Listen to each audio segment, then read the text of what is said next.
नमस्कार, आपण पाहतात युगवेद न्यूज. सध्या आषाढी यात्रा सोहळ्याची सांगता करण्याची लगबग सुरू आहे. अजूनही लाखो वारकरी पंढरपुरात वास्तव्यास असताना अचानक नदीला पूर आल्यामुळे धोकादायक परिस्थिती निर्माण झाली आहे. पंढरपूर चंद्रभागा नदीवरील जुना दगडी पूल पाण्याखाली गेला असून त्यावरील वाहतूक पूर्णपणे बंद केली आहे. चंद्रभागा वाळवंटातील भक्त पुंडलिक मंदिरासह अनेक देवदेवतांच्या मंदिरांना पाण्याने वेढा दिला असून नदीपात्रात जाण्यास भाविकांना मज्जाव करण्यात आला आहे.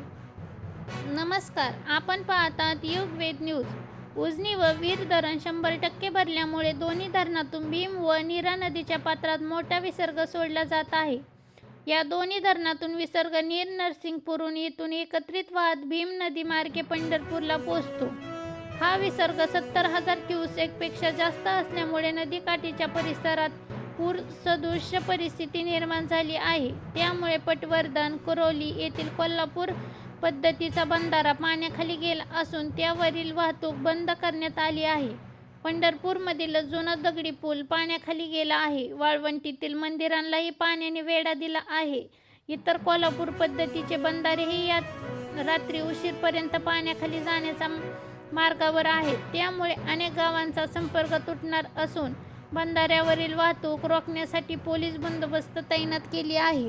पावसाळ्याचा हंगाम सुरू होऊन तब्बल 2 महिन्यांचा कालावधी संपत आला तरी पंढरपूर तालुक्यात एकही समाधानकारक पाऊस झाला नाही. पावसाळा अभावी तालुक्यातील ऊस, केळी, मका, डाळिंब आदी पिके धोक्यात आली होती.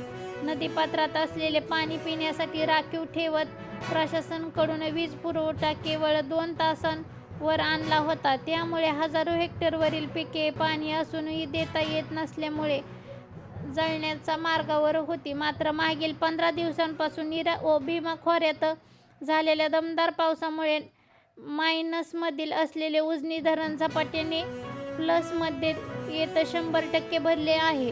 तर नीरा खोऱ्यातील साखळी धरणामध्ये समाधानकारक पाणी साठा होत वीर धरण 100% भरले आहे.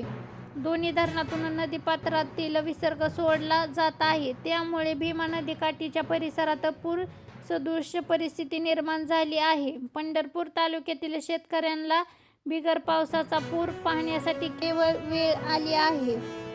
एकूणच चंद्रभागा नदीतील आलेला पूर, मंदिराला पडलेला पाण्याचा वेढा आणि उजनी धरणातून सुरू असलेला विसर्ग ही सध्या पंढरपूरमधील सर्वात मोठी घडामोड आहे.